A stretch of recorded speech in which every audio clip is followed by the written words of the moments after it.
My fingers clawed into cold metal, slick with sweat. Below me was nothing but a black void, so deep that one slip and that would be it. The red line bullet train screamed like a steel beast, slicing through the night between concrete canyons and rocky cliffs. I wasn't inside the train. I was hanging on the outside, separated from death by a few millimeters of metal. A cold, synthetic female voice echoed through the emergency PA system. Warning: loss of control over braking systems. Projected impact in 11 minutes. Initiate emergency protocols. 11 minutes. Long enough to imagine exactly how you're going to die, too short to fix everything that's gone wrong. The train tilted slightly as it hit a curve, the whole structure shuddering. I slid a few inches, my gloves burning from the friction. My legs slammed into the side of the train, bones screaming in protest. I yelled into the throat mic strapped to my neck. "Sarah, do you copy? Sarah, can you shut it down?" Only static answered me, a harsh hiss, as if the entire world inside the train had been swallowed whole. I forced my head up, trying to see past the darkened glass of the control car. Inside, shapes were running back and forth. Red lights flashed, screens spat out numbers, everything blurring into one digital nightmare. I gritted my teeth, clamping down harder, every muscle in my arms on the verge of tearing. In my head, there was only one question. How the hell did it come to this? I'd sworn to myself, no more exploding trains, no more families digging bodies out of twisted steel. And yet here I was, right back where I started, on another test run, in another moonless night, with the clock ticking down. I shut my eyes for a second, drew in a breath, forced my pulse to slow. 11 minutes before everything turned to ash. But this story started 6 hours earlier. Part 2: The Haunted Investigator. The temporary office for Aegis Division sat in a forgotten corner of the LAPD headquarters. Concrete walls, stale coffee, old paper, and bad lighting. In front of me, a video played on a large screen, a video I had watched far too many times. A train shot across the frame, white lights washing over my face, and then a flash, violent shaking, the shriek of tearing metal, human screams strangled beneath the noise. The video froze on its final frame, a tangle of twisted steel, smoke curling upward, and tiny scattered dots of red, blood. I knew every frame of that video, because that was the accident the press pinned on me with 2 simple words: Fall Guy. My name is Kane Rourke, former field operative, now an investigator for the kind of disasters people call infrastructure incidents. Sounds fancy. Mostly it means cleaning up the mess politicians and corporations leave behind when their experiments go wrong. The door creaked open. A man in a dark suit walked in, a tiny Aegis pin on his lapel. He tossed a thick folder onto my desk. "Morning, Rourke. We've got a new train for you." I didn't need to open the folder to know new train meant new trouble. I flipped the cover. Big, bold letters stared back at me. Redline, LA San Francisco high-speed corridor. Underneath was a glossy 3D rendering of silver train gliding through a West Coast sunset. "First passenger test run," he said, voice flat. "There's also a classified container on board, Department of Defense transfer. We want you to oversee security. It's just a formality." A formality. I'd heard that one before. I turned to the appendices. Route diagrams, track maps, scheduled stops. Cold sweat slid down the back of my neck. A familiar curve, a mountain tunnel up north, a bridge spanning a deep red rock canyon. I pulled an old map from my drawer and spread it beside the new one. 2 sheets of paper on the desk. One old route, the line from the train that blew up years ago. One new route, Red Line. They almost overlapped perfectly. "Don't tell me that's just a coincidence," I muttered, eyes locked on the maps. The Aegis liaison shrugged, pretending not to care. "You know how it is. Rail budgets aren't infinite. They reuse existing infrastructure, that's all." That's all. I didn't buy it. "What about the container? What's inside?" "You don't need that information," he replied, so fast it sounded rehearsed. "Your job is to make sure that container leaves Los Angeles and arrives in San Francisco intact, on time, quiet, no media. Aegis will remember the favor and maybe clean up a few things in your file." Clean up a few things in your file. He just dangled bait on the exact hook I thought I'd cut free from years ago. I glanced back at the screen, at the old image of the wreck, steel, smoke, chaos. My name had once been dragged in front of every camera in the country. They needed someone to blame. They picked me. "What if I say no?" I asked. "Then someone else takes the job, and if something goes wrong," he smiled, thin as a razor blade, "your name stays right there in that pile." Silence for a few seconds. The air conditioner hummed. Traffic from LA bled in from far away. I knew I'd just been handed either a shot at redemption or a brand new noose. In the end, I nodded. "Fine, I'll get on the train." The Aegis liaison picked up half the folder, leaving me the key pages: schedule, train schematics, VIP passenger list, security level stamped view only, no copies. He turned at the door, adding one last line. "Oh, Rourke, don't let your feelings about that old wreck cloud your judgment. Redline isn't your past. This is just another assignment." The door shut. I looked down at the two maps again. Past, present, two rails, same direction. And inside me, a quiet question rose up. What if this isn't just another assignment? You're listening to Midnight Action Stories, thrilling crime tales after dark. If you enjoy these late-night missions, don't forget to subscribe, hit the bell, and drop your questions or theories in the comments below. Part 3. The hijacking begins. Union Station in Los Angeles, at dusk, looked like a stage that had been over-rehearsed. Too many plainclothes cops, too many cameras, too many forced smiles. I walked along the length of the silver train, past rows of passenger cars and a glossy VIP carriage, until I stopped at the only thing that really mattered: a gray metal container, unmarked, surrounded by 4 armed military police. The bright, cheerful station announcement tried to make the whole event sound normal. Redline's inaugural service will depart at 1900 hours, Los Angeles to San Francisco. Passengers are kindly requested. But nothing about this was normal. The scientist assigned to escort the container, a skinny man in a wrinkled lab coat, clutching a small bag like it was his life, avoided my eyes the second I approached. I held up my Aegis badge, checking everything one last time. "What's in there?" I asked, even though I knew I wouldn't get a real answer. He just swallowed hard and glanced at the MPs. One of them shrugged. "Or to say you don't need to know, Rourke. Your job is to keep the route secure. That's it." The container was locked, sealed, and slid into the technical car. The sliding door shut, as if the train had just swallowed a secret no one wanted to call by its real name. As Redline pulled out of the station, the LA sky still held a faint smear of orange. Inside, passengers took photos, laughed, live-streamed the new era of transportation. I walked the length of the train, marking each emergency exit, each camera, each blind spot. The first 10 minutes passed so smoothly it was suspicious. Then the signal in my earpiece started to crackle. One light fixture in the VIP car flickered, then died. On my handheld control screen, several camera feeds went dark, replaced by a single line of text: "No feed." "Control, this is Rourke. Run a diagnostics on the link," I said quietly. No answer.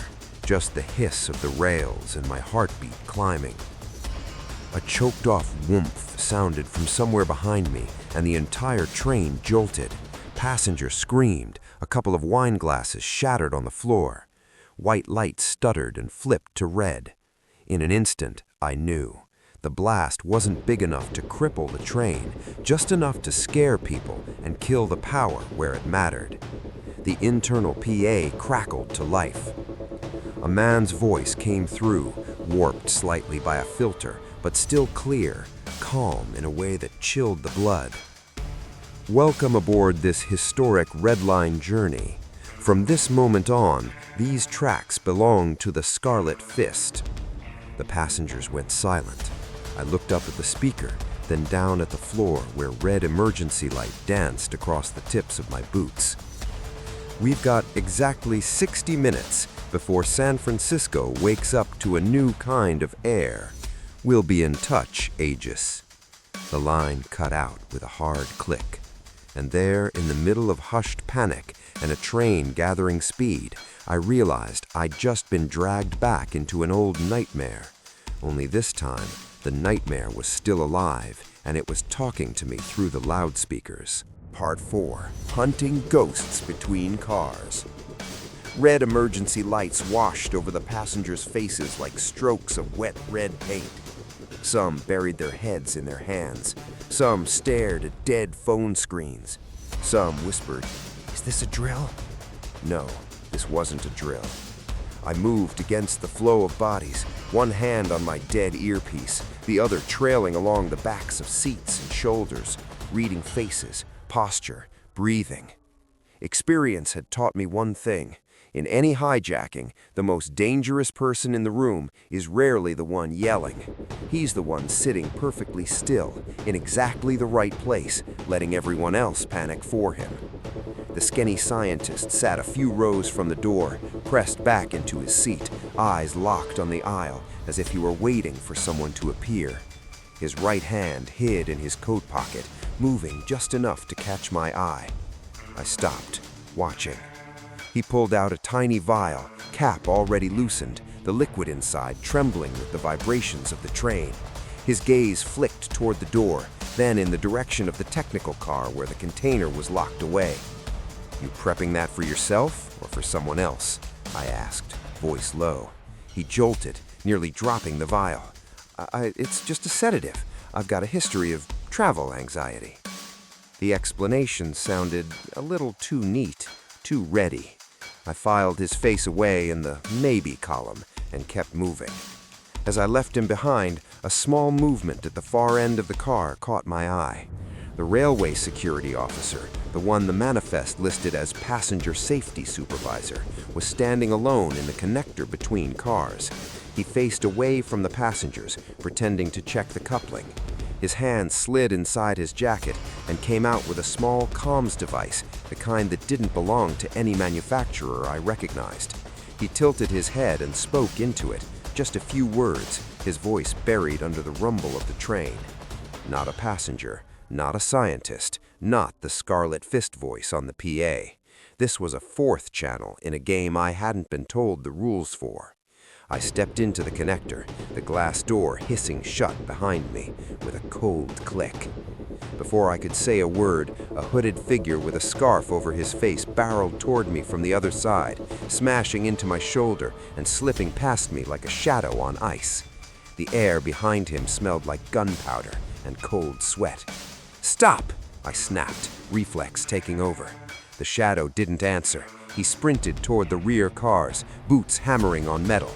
Red lights strobed, stretching and shrinking his silhouette, turning him into a smear of darkness racing down the spine of the train. I chased him. In a moving train, in a space this narrow, every misstep is a one-way ticket off the map.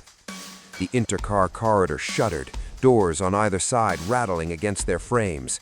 I caught the edge of his jacket, just as his hand closed around the emergency door latch.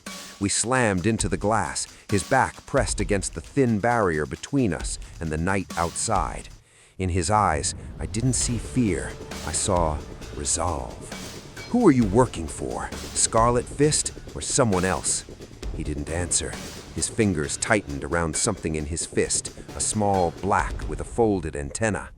The train tilted hard into a sharp curve. The whole corridor lurched, the floor turning slick as oil beneath our boots. For a heartbeat, both our weights swung to one side. My grip slipped. He tore free, crashed against the door, and the latch gave. The door blew open, night wind howling in like a primal scream. His body was yanked out into the dark, swallowed by the void beyond the rails. No impact, no thud, just wind and the roar of the train. I stood there, chest heaving, fist still clenched on empty air, and realized the only solid lead I'd just fallen off the edge of the map. Part 5. The Real Hijacker. It took a few seconds for my heartbeat to crawl back down into a range where thinking was possible.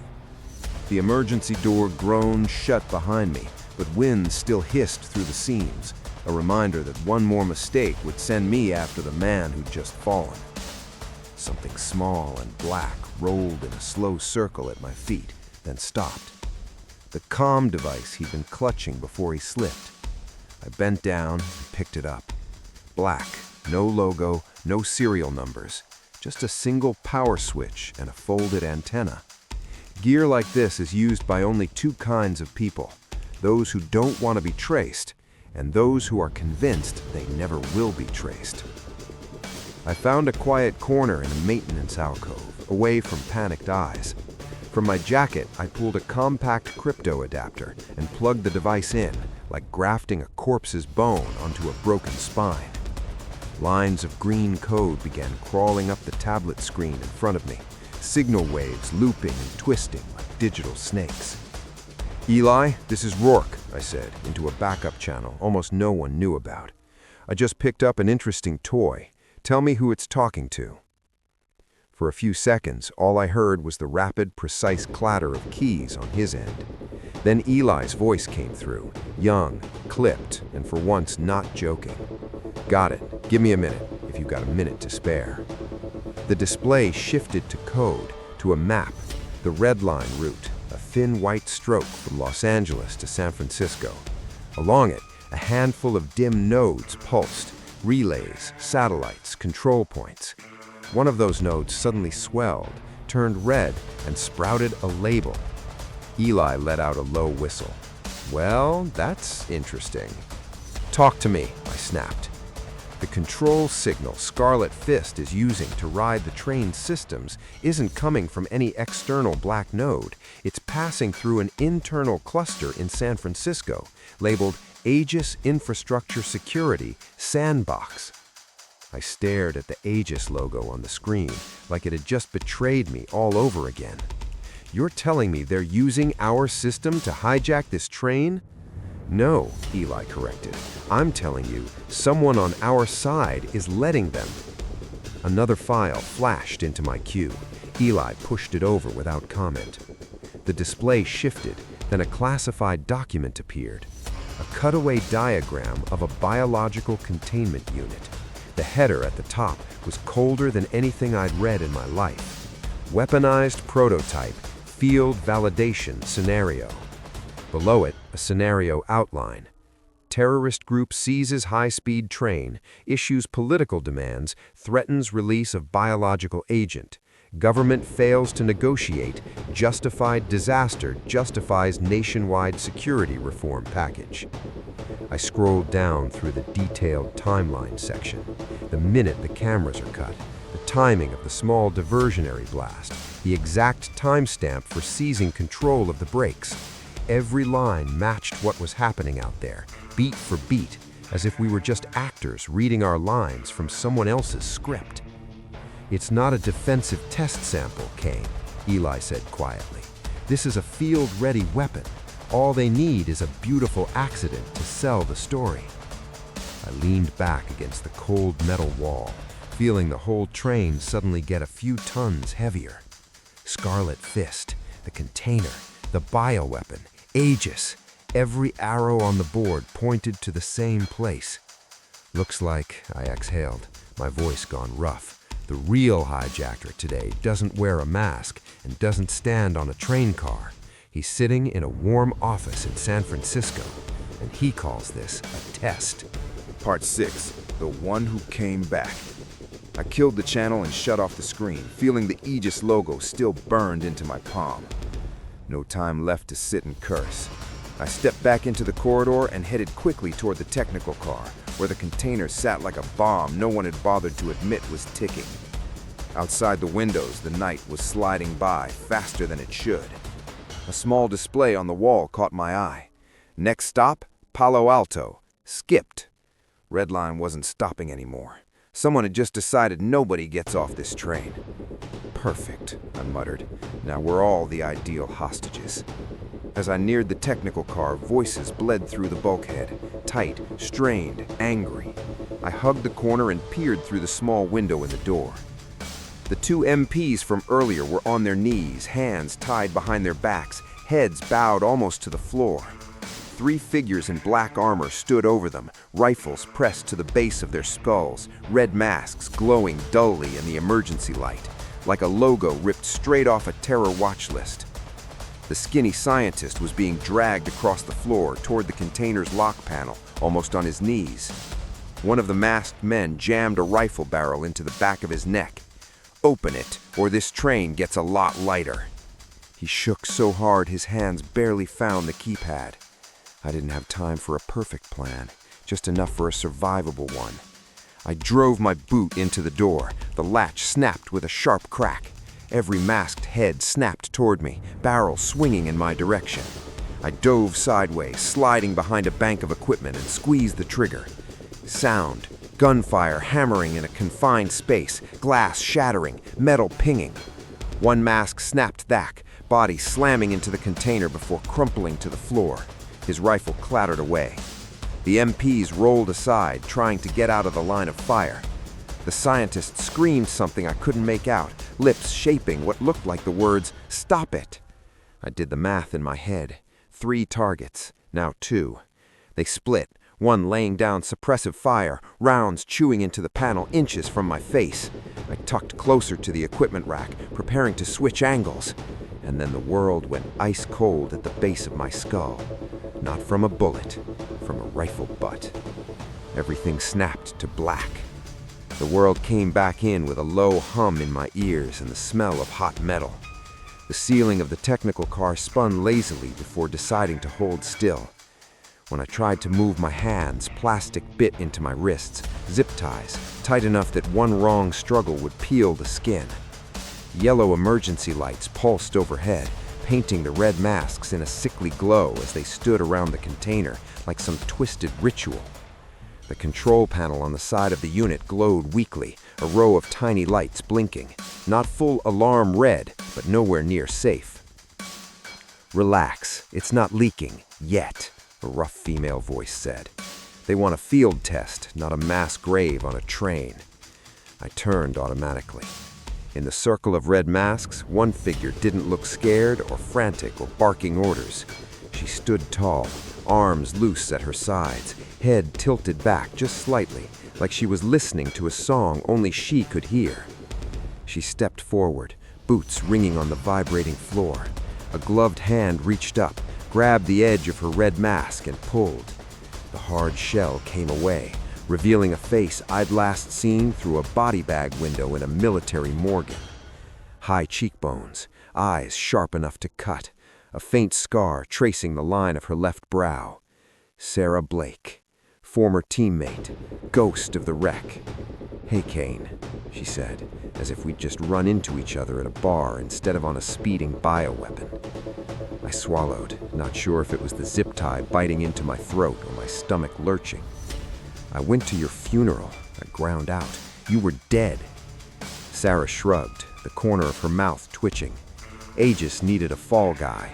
Zero Cell needed to lose a witness, and I needed to disappear if I didn't want to end up as lab data. So we staged a perfect accident. Everybody wins. That name, Zero Cell, was a cold needle between my shoulder blades. A ghost unit inside Aegis, living in rumor and blacked-out case files. "You hijacked the train for what? Ransom? Prisoner release?" I asked. She shook her head. "No, I hijacked it to steal the toy Zero Cell wants to test on civilians. They slap a terrorist label on it, and when everything blows up, they get tighter control and a clean scapegoat with a catchy name, Scarlet Fist. She crouched down, leaning in until her eyes were level with mine. You're here, Kane, because you still think you're doing the right thing. The question is, will you still do the right thing when it means pointing your gun at Aegis? I stared into eyes that were supposed to have stayed shut in a coffin years ago, and I realized everything I thought I knew about this train, about enemies and allies, might just have flipped completely upside down. Sarah flipped open a boot knife and sliced through the zip tie around my wrists with one clean stroke. Blood rushed back into my hands, burning under the skin. From her jacket, she pulled out a device the size of my palm, a black metal block with a collapsible antenna. "Track override module," she said.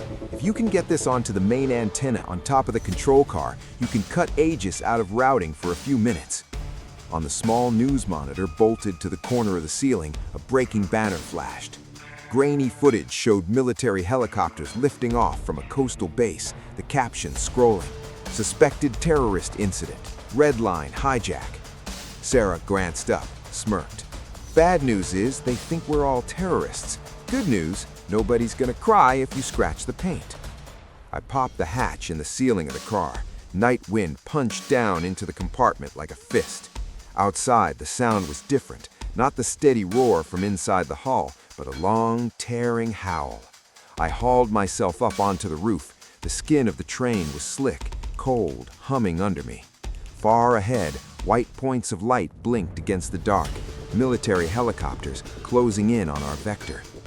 Wind screaming, rotors growing louder. I hugged the metal, the override module clenched in one hand, eyes locked on the needle-thin antenna sprouting from the front of the control car. Under a few millimeters of steel beneath me, hundreds of people were waiting to find out who fired first. I was a few meters from the antenna when something rose up from behind it, as if the train itself had grown a spine. Railway security uniform, ID badge swinging on a lanyard. A familiar face, the passenger safety supervisor I'd seen whispering into an unmarked device earlier. He didn't ask questions, didn't shout a warning. He just lunged, rifle butt aimed square at my head. I twisted, the blow glancing off, the override module almost flying from my grip. We slammed into each other, boots skidding on polished metal as a helicopter's searchlight swept over us. Wind howling, rotor thunder, bodies slamming onto steel. Every punch, every slip was a chance for both of us to be peeled off and fed to the tracks. I managed to drive him back until his shoulders hit the edge of the roof. My boots found a thin seam in the metal, just enough purchase to keep us both from going over. The override module was pinned between us, its antenna inches from the main mast. In my ear, the architect's voice eased onto the line, deep and clear, like he was whispering directly into my skull. "You don't have to do this, Rourke. Let us handle it. Go back inside, keep the peace, and we'll give you a clean ending. Your old record disappears. This accident is remembered as the day you did everything you could." Salt crept into the air. The sea was close now. I looked down at the security officer. His eyes were wide, not with fear, but with hate. A passenger safety employee on Zero Cell's payroll, here to make sure no one broke character in their little drama. Sarah was right. Too many roles for one beautiful accident. "Are you listening, Rourke?" the architect asked. I gritted my teeth, slid the module up over the man's shoulder, and slammed it against the base of the antenna. A sharp metallic click as the magnet grabbed hold. A green light blinked on, signal traffic bursting across the small display wired to my chest. "I hear you just fine," I said, and let go of the man's collar. He slipped away, hands clawing at empty air before he dropped out of sight, swallowed by dark and wind and the endless roar of the tracks. And I'm choosing not to die with your script. Beneath us, the systems on Redline flickered like someone had yanked the power cord and jammed it back in. For a few precious seconds, the train didn't belong to Aegis, or Scarlet Fist, or Zero Cell. It belonged to the people clinging to its skin, trying very hard not to let it become the world's most expensive tomb. Part 8. Turning the train into a weapon. Sarah stood at the control panel, fingers moving across the keys like she'd done it 100 times. She dove into a buried maintenance menu, trying to force the container into an internal lockdown mode, anything to keep outside hands off the controls. A dry beep cut the air.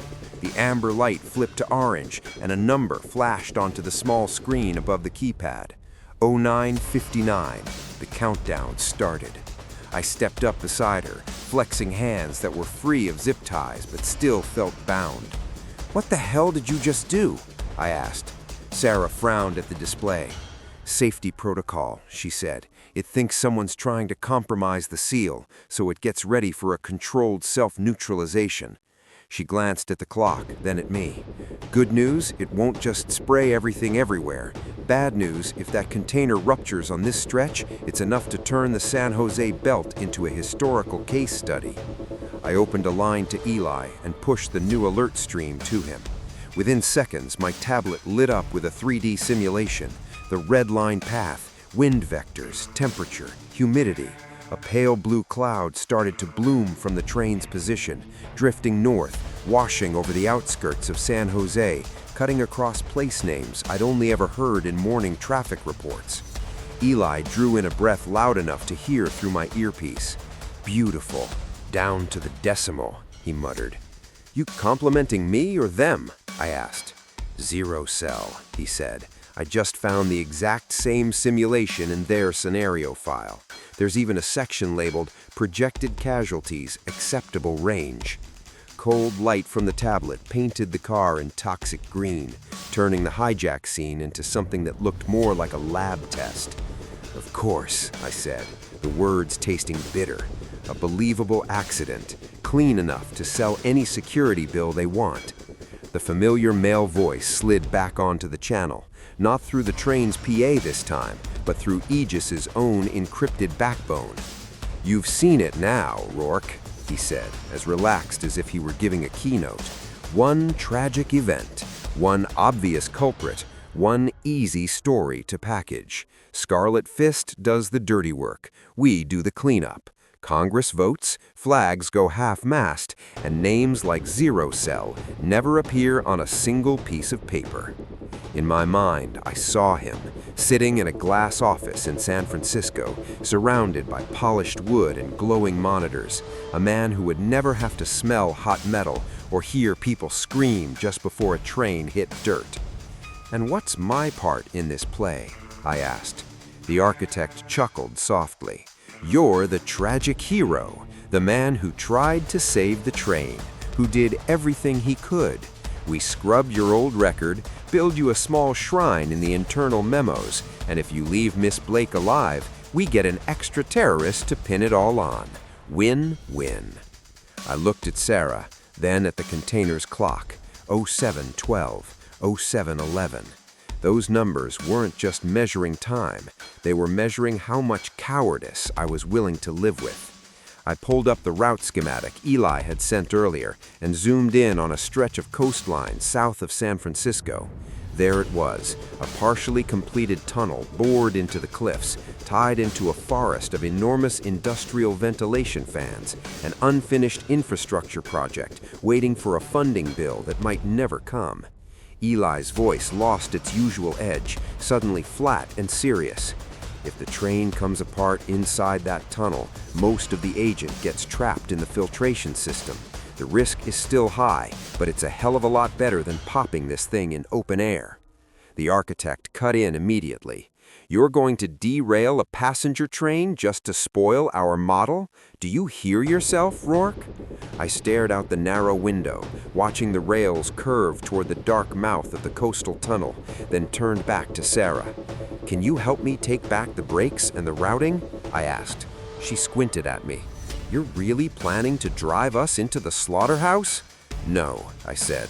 "I'm planning to drag Zero Cell's head out of the sand." A beat of silence. Then Sarah exhaled and nodded. "Fine. You run the train. I'll keep what's in this box from killing all of us the second things start coming apart." I laid a hand on the shaking metal of the car wall, feeling the vibration like the heartbeat of a cornered animal. "All right then," I murmured, mostly to myself. "They wanted a beautiful accident. Let's give them a nightmare they can't control." Part 9. Impact and Aftermath.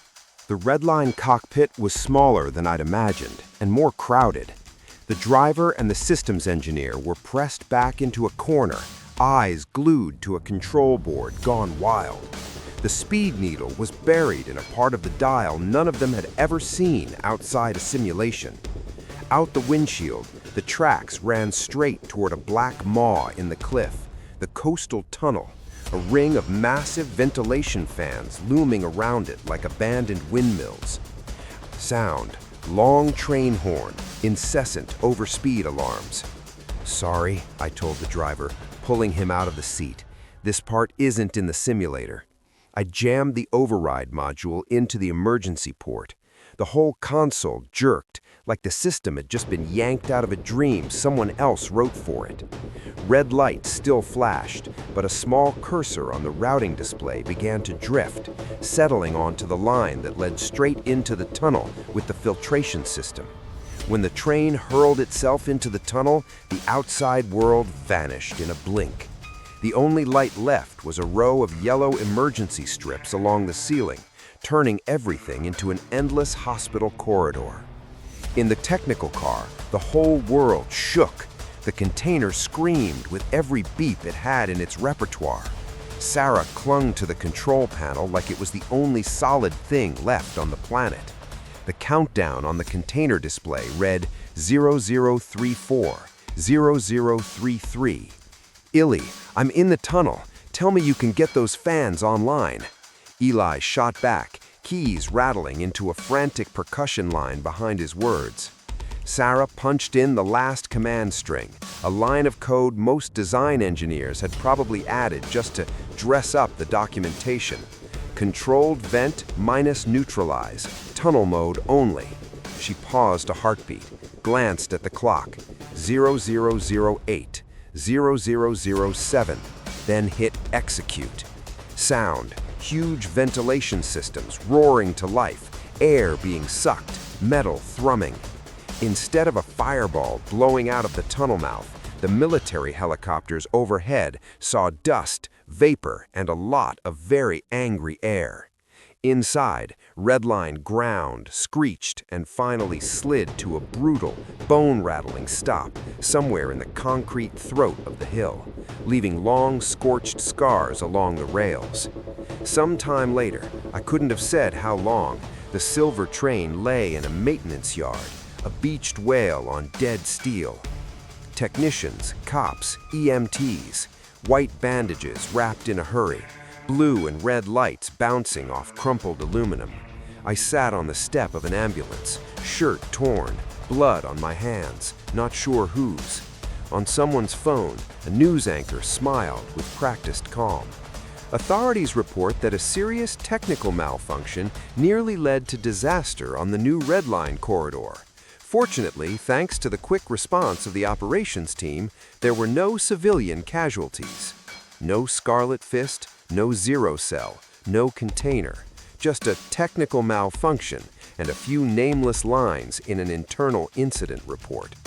That night, the city pretended nothing had happened. Lights still glowed, bars stayed open, traffic still jammed the freeway. I stood alone on an overpass, looking down at the yard where Redline had been dragged to rest, evidence nobody planned on taking to court.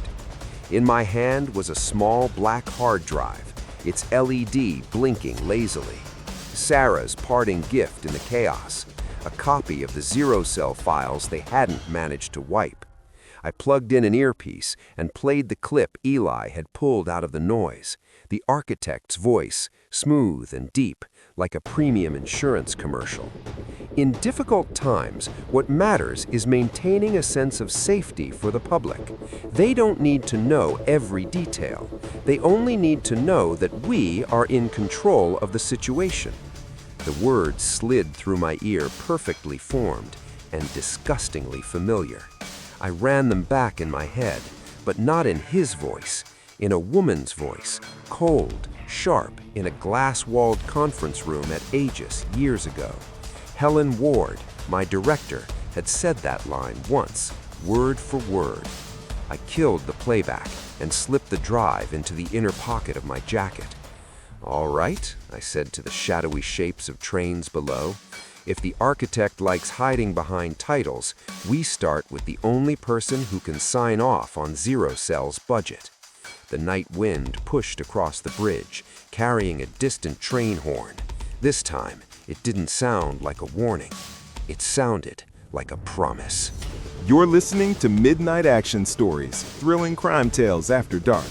If you enjoy these late-night missions, don't forget to subscribe, hit the bell, and drop your questions or theories in the comments below.